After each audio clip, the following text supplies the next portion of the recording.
The war had been going on for 300 years. It was a terrible war that had destroyed many planets and killed billions of people. The enemy was called the Corvath. They were strong and cruel. They had big ships and powerful weapons. They had conquered 17 star systems. Everyone was afraid of them. Kyle Morrison was an admiral. He was the leader of what was left of the good guys. His ship was called the Valiant Hope. It was the biggest ship in the fleet, but even his big ship looked small compared to the enemy. Kyle stood on the bridge and looked at the screen in front of him. The news was bad. Very bad. The Corvath had found them. They had trapped Kyle and his fleet in a place called the Epsilon Nebula. There was nowhere to run. The enemy was coming with more than 2,000 ships. Kyle only had 400 ships, and many of them were damaged from the last battle. His people were tired. His ships were running out of fuel and ammunition. Everyone knew this might be the end. Lisa Grant was Kyle's second in command. She was smart and brave, but even she looked worried now. She turned to Kyle and spoke quietly so the others would not hear. The enemy will be here in 6 hours. We cannot win this fight. We should evacuate the civilians while we still have time. Kyle nodded. He had been thinking the same thing. Send the message to all civilian ships. Tell them to run. We will hold off the enemy as long as we can. He paused and looked at his crew. They were all young. Many of them had never known peace. They had grown up during this terrible war. The bridge crew worked quickly. Everyone knew their job. They had practiced this many times. But practicing was different from doing it for real. This time people would die. Maybe everyone would die. The Corvath never showed mercy. They killed everyone they caught. Jake Harper was the communications officer. He was young, only 23 years old. He had joined the fleet 2 years ago, fresh out of the academy. Now he sat at his station and monitored all the signals coming in from space. Suddenly he sat up straight. His eyes went wide. Admiral, something strange is happening, Jake said. His voice shook a little. There is some kind of distortion forming in space. It is big, really big. I have never seen anything like it. Kyle frowned. Show me, he commanded. The main screen changed. Now everyone could see what Jake was talking about. There was a hole opening in space. It looked like a whirlpool made of light. Blue and white energy swirled around and around. The hole was growing bigger every second. Kyle had been in the military for 40 years. He had seen many strange things. But he had never seen anything like this. Could it be a new weapon? Lisa asked. Maybe the Corvath have found a new way to attack us. Kyle did not know. All ships, raise your shields. Point all weapons at that thing. Everyone, get ready for anything. The crew moved quickly. Alarms started beeping. Red lights flashed on the walls. The ship's engines hummed louder as they powered up the defensive systems. The hole in space kept growing. It was now 10 kilometers wide. That was huge. Big enough to fly a city through. The energy readings were going crazy. Jake's instruments were showing numbers that should not be possible. Whatever was happening, it was using more power than 100 stars combined. Then something came through the hole. It was a ship. A big ship. Much bigger than Kyle's ship. It was dark gray and covered in weapons. Then another ship came through. Then 10 more. Then 100. Then 1,000. They just kept coming. Ship after ship after ship. They poured out of the hole like water from a broken dam. The bridge went silent. Everyone stared at the screen. Nobody could believe what they were seeing. More ships kept coming. They were all the same design. They all looked powerful and deadly. Each one was bigger than the biggest Corvath ship Kyle had ever seen. Jake's voice was barely a whisper. Admiral, I am counting more than 10,000 ships now. They are still coming through, 10,000 ships. Kyle felt cold. His mouth was dry. The entire Allied fleet at its strongest had only 8,000 ships. And that was before the war had destroyed most of them. Who had 10,000 ships? Who could build that many warships? Lisa grabbed Kyle's arm. Look at the weapons on those ships. Each one has more firepower than our entire fleet. If they are hostile, we are finished. Kyle could not answer. He just watched the screen. More ships kept appearing. 15,000, 16,000, 17,000. The numbers kept climbing. It seemed impossible. It seemed like a dream. Or maybe a nightmare. Then all the computers on the bridge lit up at once. Every screen, every console, every display. They all showed the same thing. An incoming message. It was broadcasting on every frequency, in every language, even in languages that had been dead for centuries. Jake pressed a button. The message played through the speakers. A man's voice spoke. It was calm and clear. "This is Fleet Admiral Daniel Brooks of the United Earth Defense Force. We received your distress signal. We are here to help Earth." Kyle had heard that name before. It was in the old records, a planet far away in a quiet part of the galaxy. The people there were primitives. They had not even invented faster-than-light travel yet. That was 300 years ago. Lisa was already searching the computer. She found the old file. "Admiral, this does not make sense. Earth was classified as a primitive world. The last survey said they were still fighting with chemical rockets. They had not even left their own solar system. That was 3 centuries ago." Kyle looked at the screen. The ships were still coming through the hole. 20,000 now. 20,000 advanced warships from a planet that should still be primitive. It was impossible. But it was happening right in front of his eyes. Jake spoke again. "Admiral, Fleet Admiral Brooks is asking to speak with you directly. He wants a private channel." Kyle took a deep breath. He had no idea what was happening. But these ships had come in response to their distress signal. Maybe they really were here to help. Or maybe this was some kind of trick. Either way, he had to find out. "Put him through." The main screen changed. Now it showed a man's face. He looked human. He was older, maybe 55 or 60. His hair was gray and cut very short. His eyes were blue and sharp. He wore a dark blue uniform with silver decorations. Behind him, Kyle could see a bridge that made his own ship look ancient. "Admiral Morrison," the man said with a small nod. "I am Daniel Brooks. I apologize for the dramatic entrance. It took us a long time to figure out how to open that portal to your location. We have been monitoring your distress signals for 6 months. We came as soon as we could." Kyle found his voice. "Fleet Admiral Brooks, forgive me for being blunt, but how is this possible? Our records show that your planet was primitive 300 years ago. You had barely reached your own moon. Now you have 20,000 warships? How?" Brooks smiled slightly. "It is a long story, Admiral. The short version is that we learned very fast. About 280 years ago, aliens came to Earth. They were not friendly. They wanted to enslave us. They thought we would be easy prey. They were wrong." His face became hard. "It took us 20 years, but we drove them away. We captured their ships. We studied their technology. We improved it. Then we discovered something that changed everything. We found the Rift Network, natural portals that connect different parts of space. We found thousands of them. We have spent the last 2.5 centuries preparing for this moment." Before Kyle could respond, Jake interrupted. "Admiral, the Korvath fleet has arrived at the edge of the system. They see us. They see the human ships, too." Kyle felt his heart sink. The enemy was here. 2,300 Korvath warships against his 400 damaged ships. Even with the human fleet here, this would be a terrible battle. Many would die, but Brooks just smiled. His eyes were cold. "Admiral Morrison, move your ships to the rear. This will not take long.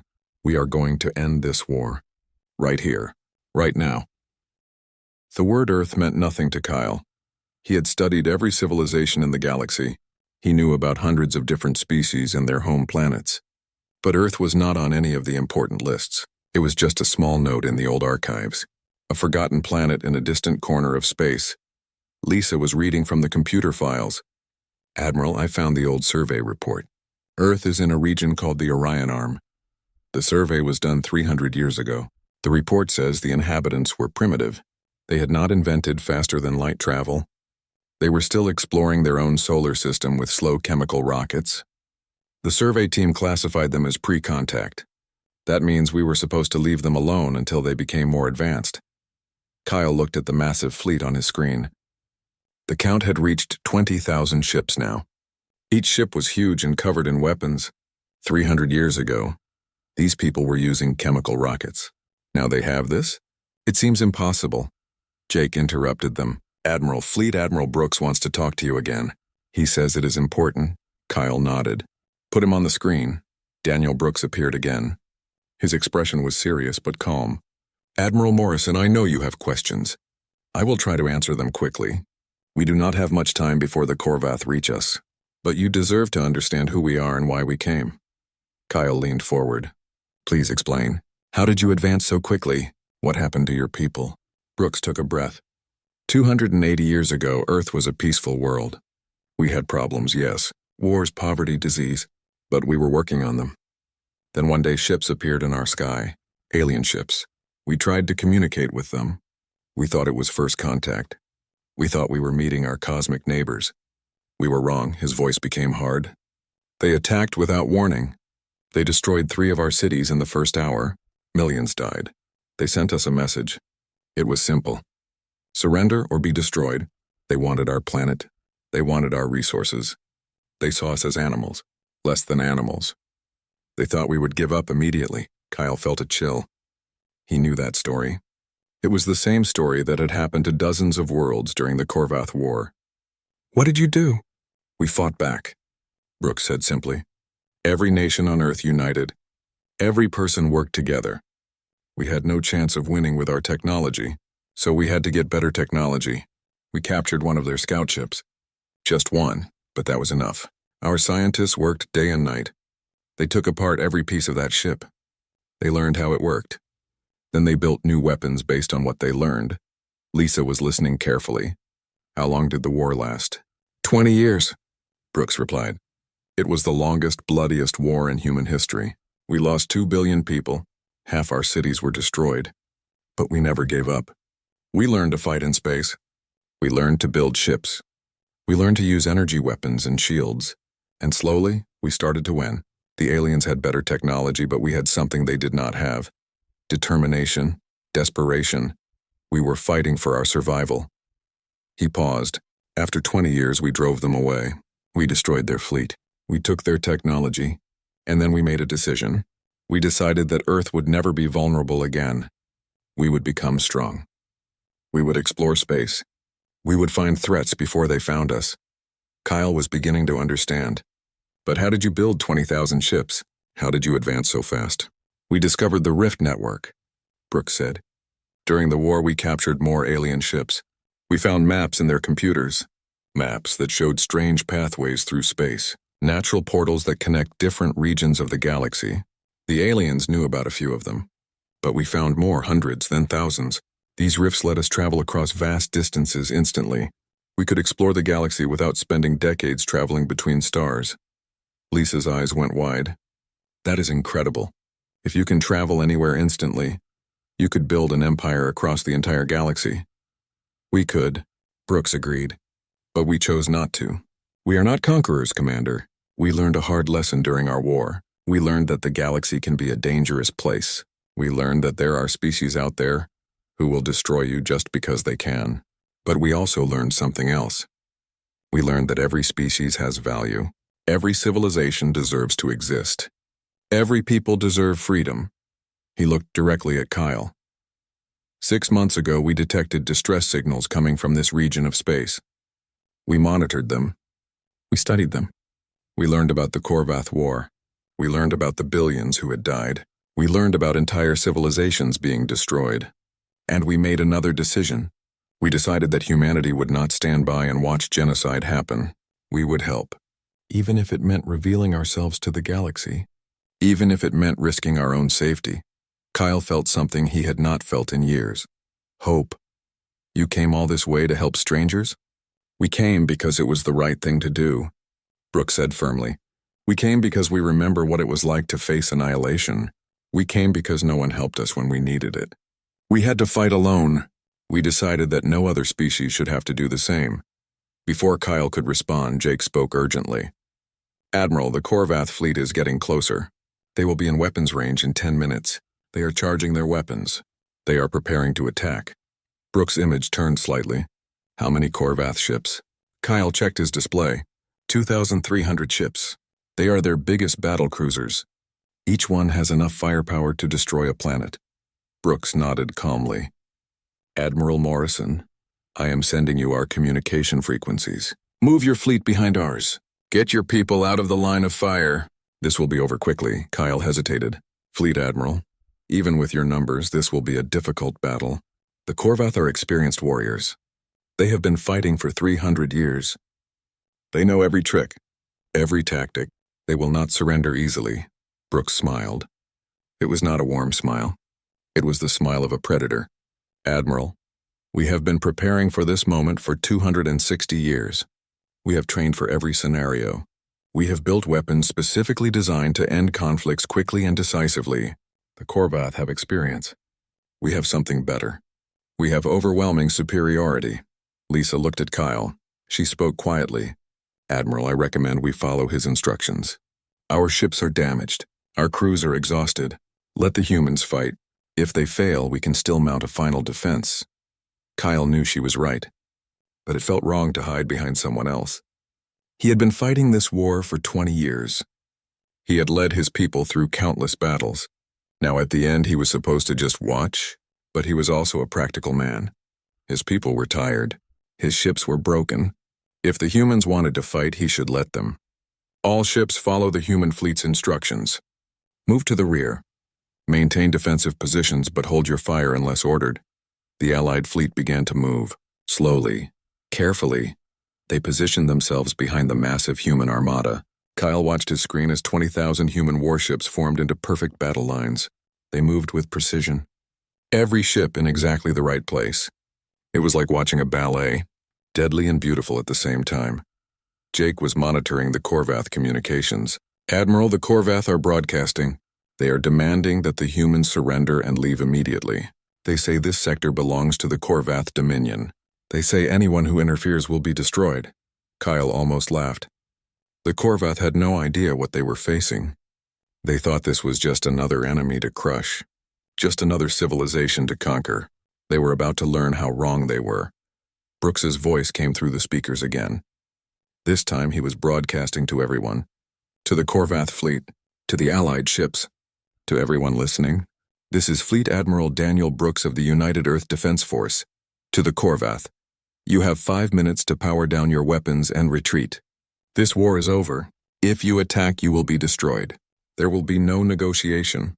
No surrender. Just destruction. Choose wisely. The transmission ended. Kyle watched his countdown timer. 5 minutes. He wondered what the Korvath would do. Would they retreat? Would they attack? He did not have to wait long for his answer. Jake's voice was tight with tension. Admiral, the Korvath are responding. They are accelerating. They are charging all weapons. They are going to attack. Kyle felt cold. The Korvath had made their choice. They had chosen war. Now everyone would see what happened when you chose war with humanity. On the screen, the human fleet remained perfectly still. 20,000 ships waiting. Patient, ready. Kyle could see energy building up in their weapons. It was like watching storm clouds gather before a hurricane. The air itself seemed to crackle with power. Brooks' voice was calm. All human vessels weapons free. Authorization code Alpha 97. Rules of engagement. Hostile fleet is to be neutralized completely. No mercy, no hesitation. Show them why humanity does not lose wars. Kyle gripped the arms of his chair. He had seen many battles. He had fought the Korvath dozens of times, but he had never seen anything like what was about to happen. The human ships began to glow, brighter and brighter. Like 20,000 suns preparing to explode, Lisa whispered. May the ancestors protect us all. Then the human fleet opened fire. The human ships fired as one. 20,000 beams of pure energy shot across space.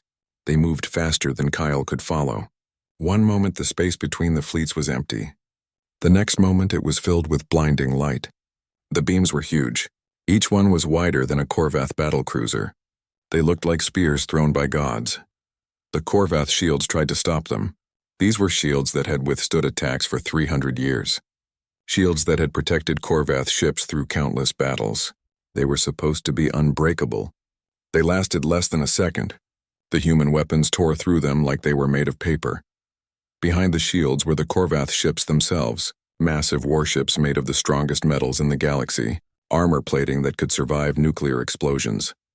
But the human beams did not care. They punched through the armor like it was not even there. Ship after ship exploded in balls of fire. The vacuum of space filled with debris and escaping atmosphere. Lisa stared at her screen. Her mouth was open. She could not speak. The numbers on her display were changing so fast she could barely read them. Enemy ships destroyed 100, 200, 300, 400, 500, 600. The count kept climbing. All of this happened in less than 10 seconds. Jake's voice was shaking. Admiral, this is impossible. The energy readings are off the scale. Each of those beams has more power than our entire fleet combined. How can they generate that much energy? Where does it come from? Kyle could not answer. He just watched. He had fought the Korvath for 20 years.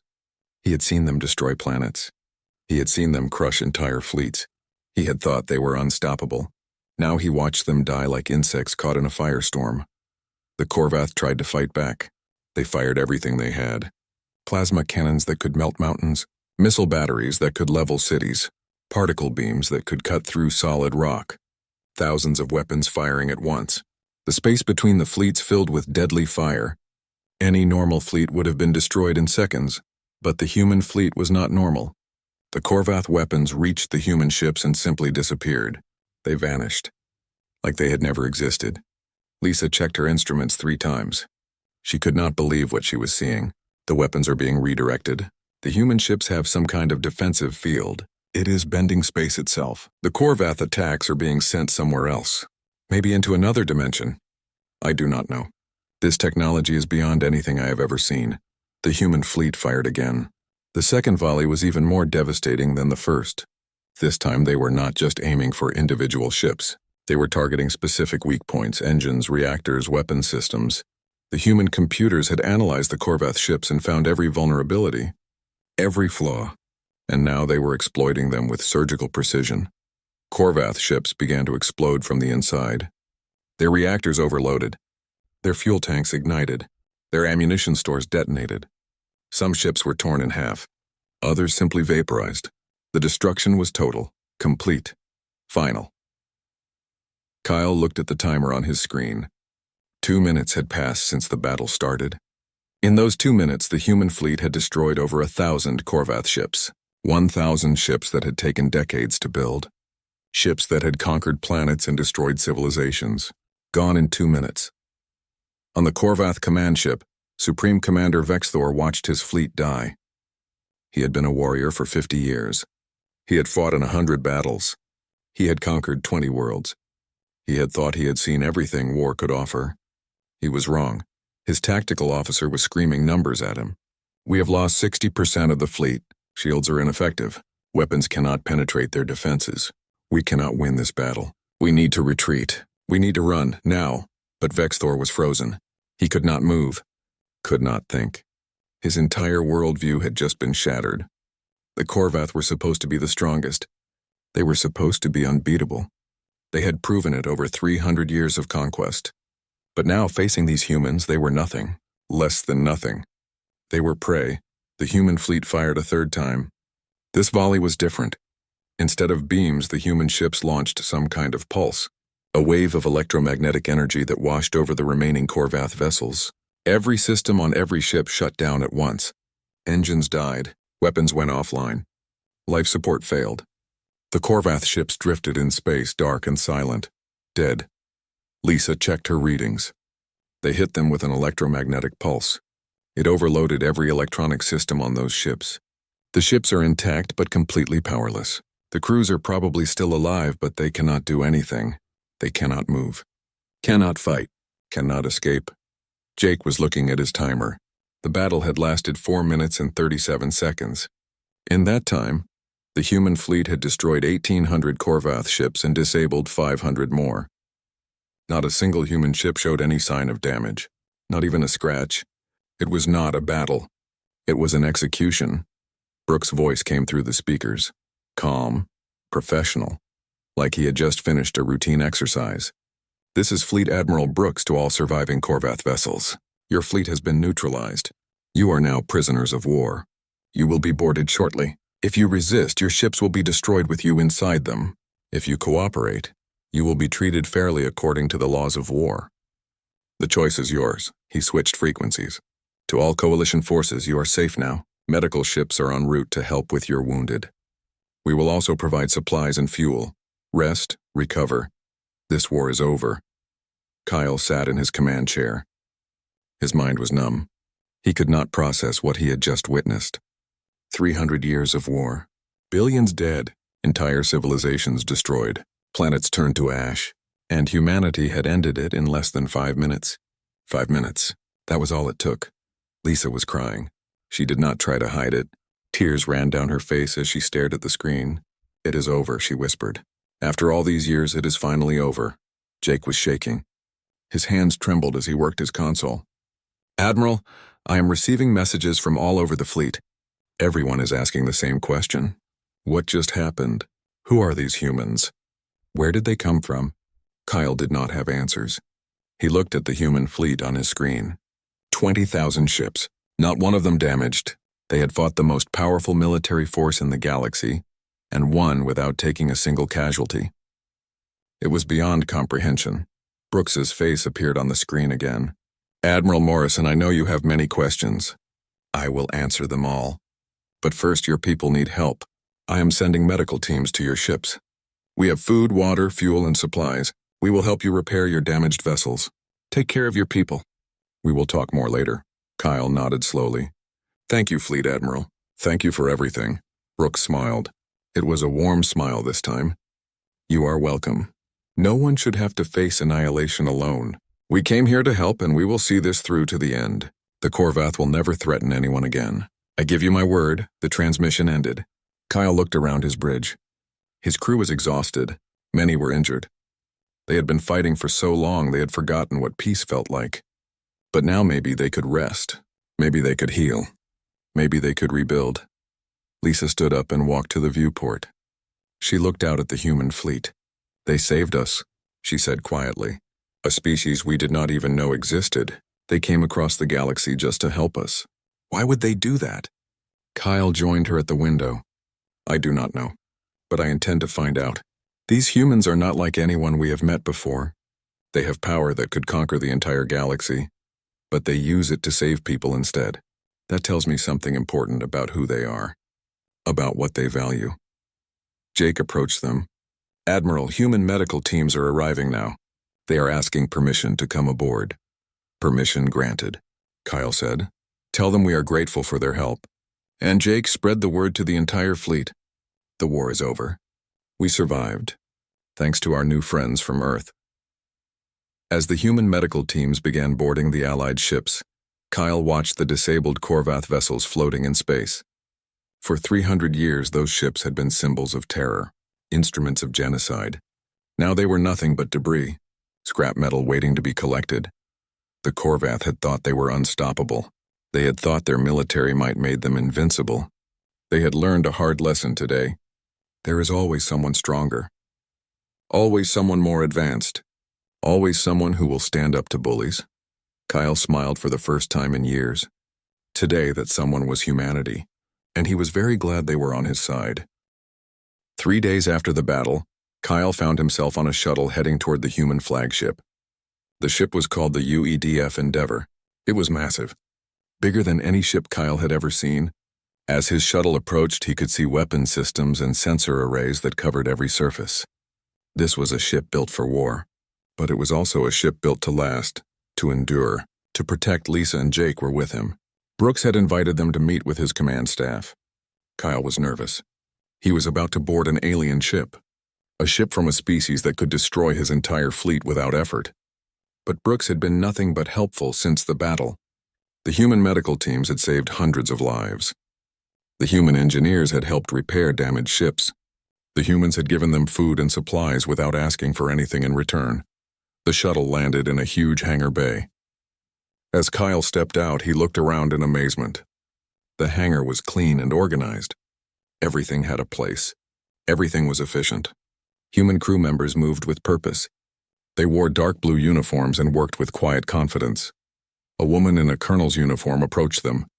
She had dark hair and sharp eyes. "Welcome aboard the Endeavor. I am Colonel Rachel Hughes, Chief Science Officer. Fleet Admiral Brooks is waiting for you in the conference room. Please follow me." They followed her through corridors that were wide and well lit. The walls were made of some kind of alloy Kyle did not recognize. Everything looked advanced, futuristic. The technology was at least a century ahead of anything the Coalition had. The conference room was large and comfortable. Brooks stood when they entered. With him were several other officers. "Admiral Morrison, please sit. I know you have questions. I will do my best to answer them honestly." Kyle took a seat. His first question was direct. What are your intentions, Fleet Admiral? You have shown incredible power. You could take control of this entire region if you wanted. Will you? Brooks shook his head firmly. No. Earth does not build empires. We do not conquer. We came here to stop the Korvath, not to replace them. Your civilizations fought for freedom. You will have that freedom. We will not take it from you, Lisa spoke up. But you have the power to rule. Why would you choose not to? A new man entered the room. He wore a captain's uniform. Because we remember what it was like to be weak. I am Captain Victor Chen, diplomatic liaison. My ancestors lived during the first alien attack on Earth.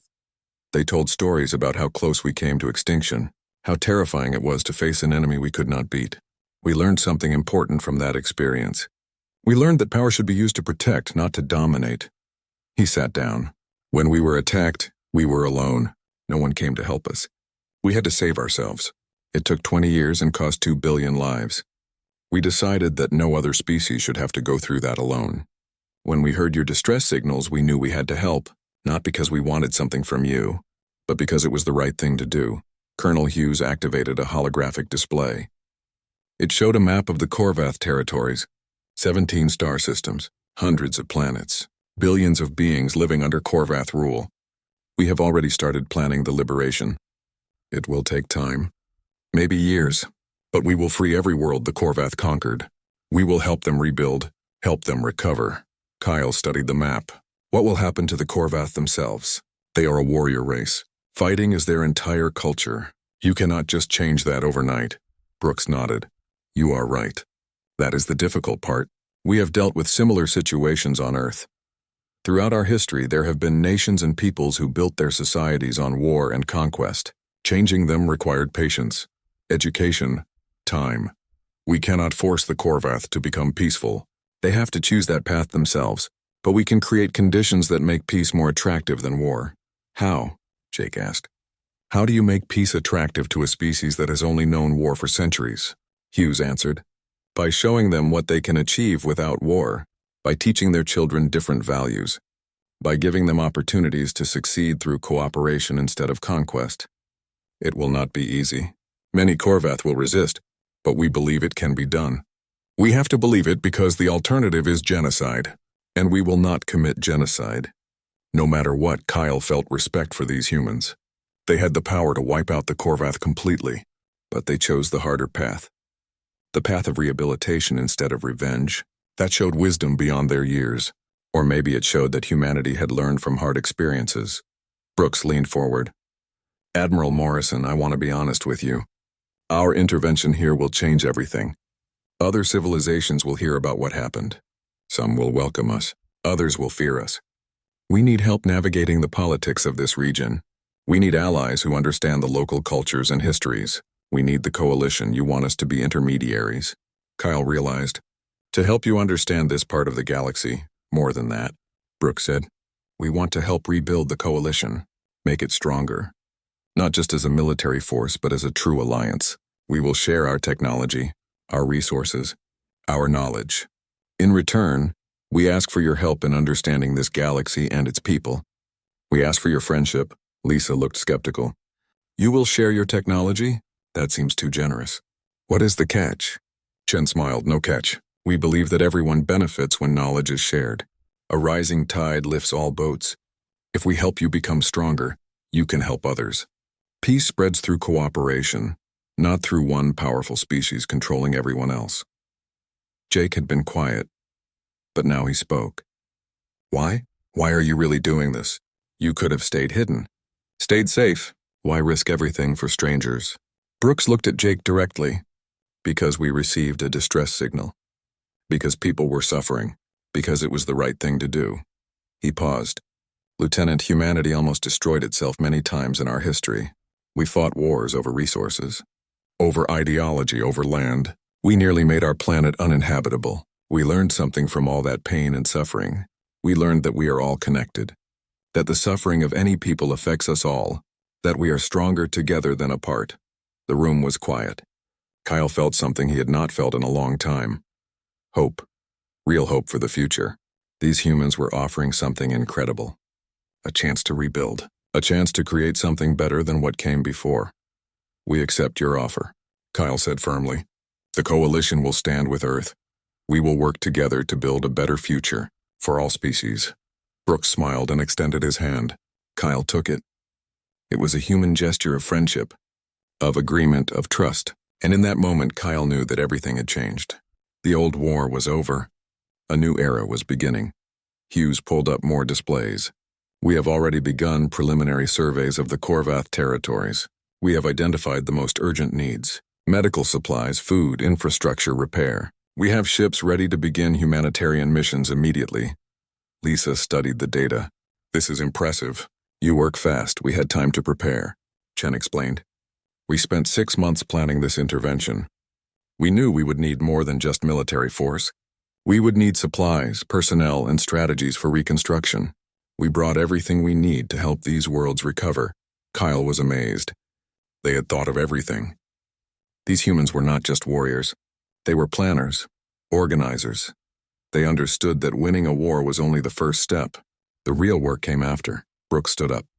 Admiral Morrison, Commander Grant, Lieutenant Harper, you are welcome to stay aboard the Endeavor as long as you like. We have guest quarters prepared for you. Or if you prefer, we can take you back to your ship. The choice is yours. Kyle thought about it. I would like to return to my ship. My crew needs to see me. They need to know that everything is all right.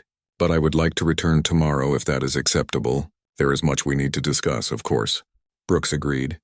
Take all the time you need. We are not going anywhere. As they walked back to the hangar, Jake spoke quietly. Admiral, do you trust them? Kyle thought about the question.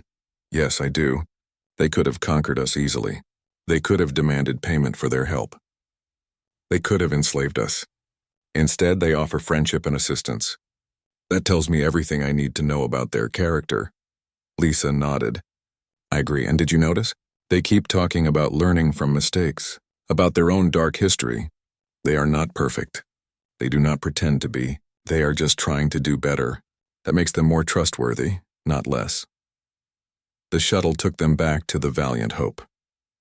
As they approached their ship, Kyle looked out the window at the human fleet. 20,000 ships, each one more powerful than anything the galaxy had ever seen, and they were using that power to save people, to rebuild, to create peace. For 300 years, the galaxy had known only war. Now maybe it could know peace, real peace, lasting peace, thanks to a species that everyone had forgotten about, a species that had risen from nothing to become the most powerful force in the galaxy, not through conquest but through determination, not through cruelty but through compassion. Kyle smiled. The future was uncertain. There would be challenges ahead. But for the first time in decades, he was looking forward to tomorrow, looking forward to seeing what humanity and the coalition could build together. 6 months had passed since the battle. Kyle stood on the observation deck of a brand new space station. It was called the Coalition Earth Joint Command Station. The station orbited the old Korvath capital world. Below him, the planet was changing. Where military monuments once stood, there were now schools and hospitals. Where weapons factories once operated, there were now farms and parks. The transformation was remarkable. The Korvath people were slowly accepting their new reality. They had been raised to believe that military might make them superior. Now they were learning different lessons. They were learning that cooperation was stronger than conquest. That building was better than destroying. That peace brought more prosperity than war ever could. Lisa joined Kyle at the window. She carried a data pad. All 17 former Korvath territories have transitioned to self-government. Elections are scheduled for next month. The people will choose their own leaders for the first time in centuries. Kyle nodded. Any problems? Any resistance? Some, Lisa replied. A few Korvath military commanders tried to organize rebellions, but most of the population rejected them. The people are tired of war. They want peace. They want to rebuild their lives. The human aid workers have been very effective. They have won hearts and minds through kindness and help, not through force. That was the human way, Kyle had learned. They did not occupy. They did not rule. They helped. They taught. They supported. But they let people make their own choices. It was a wise approach. People who felt free were less likely to rebel. People who had hope were less likely to fight. The door opened and Brooks entered. He was accompanied by Captain Chen and Colonel Hughes. They all looked pleased. "Good afternoon, Admiral," Brooks said with a smile. "I have news. The first class of Coalition officers has graduated from the Earth Naval Academy. 50 students from 10 different species, all trained in advanced tactics and technology." Kyle felt pride. That was excellent progress. "The technology sharing program? Going better than expected," Hughes said. "Your scientists have adapted quickly to our technology. In fact, they have made several improvements we never thought of. Different perspectives lead to innovation. We are learning from you as much as you are learning from us." Chen activated a holographic display. It showed the wider galaxy. "We have received contact requests from 47 different civilizations. Most want to establish trade relations and defense agreements. Some are cautious, which is understandable. We represent a major unknown factor in galactic politics." Kyle studied the map.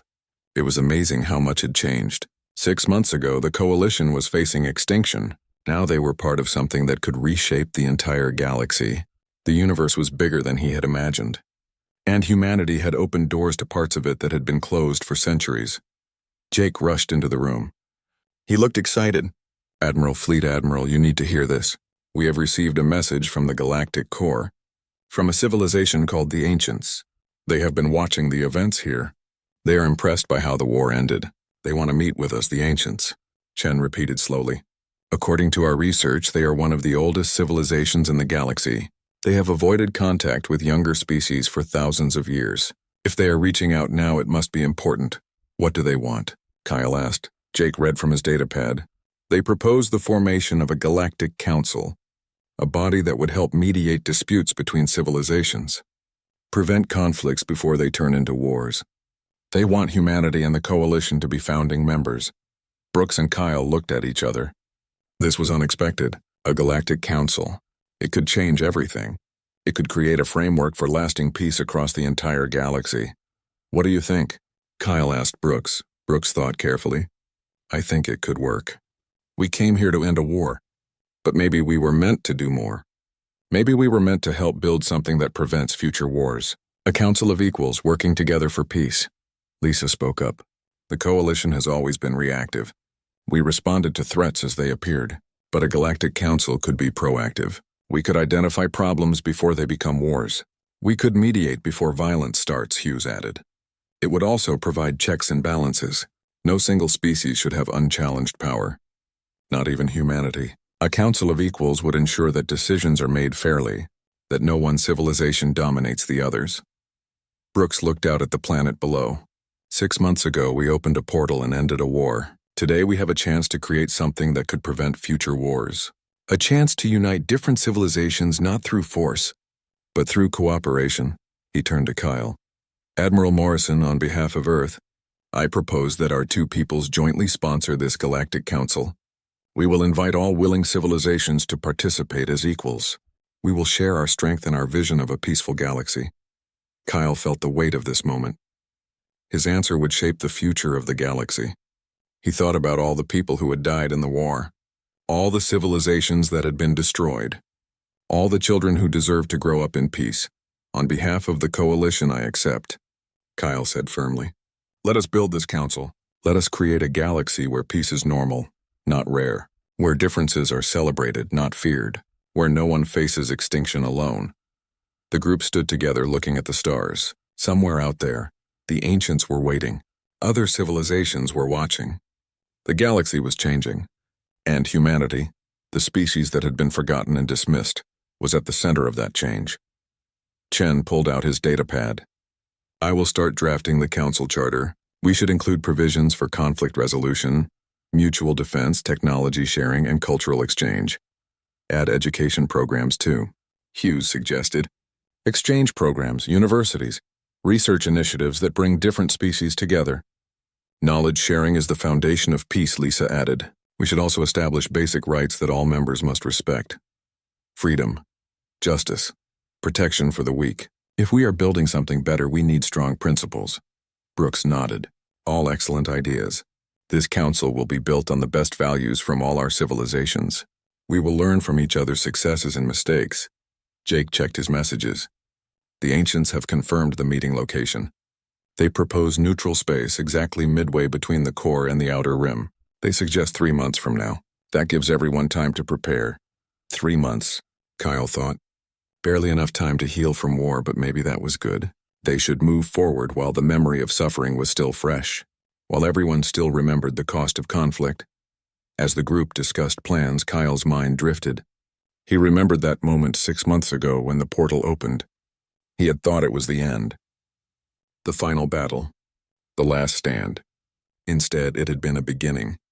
Not just the end of a war, but the start of something greater. The coalition had fought for survival. Humanity had fought for justice. Now together they would fight for peace, and this was a battle everyone could win. Brooks noticed Kyle's expression. "What are you thinking, Admiral?" Kyle smiled. "I am thinking about the future, about my grandchildren.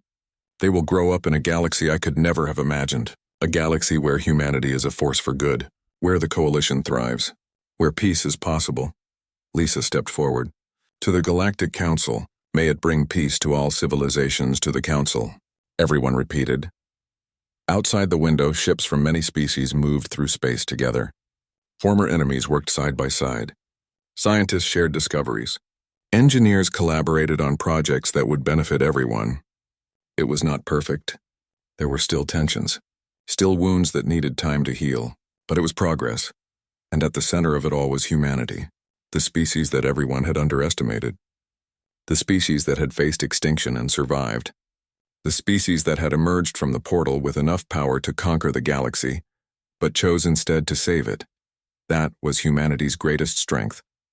Not their weapons, not their technology, but their belief that the galaxy could be better, that peace was worth fighting for, that no one should face annihilation alone.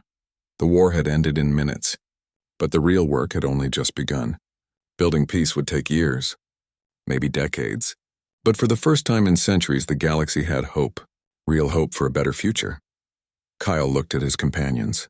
Humans and aliens working together, building something new, something better. He thought about all the sacrifices that had brought them to this moment.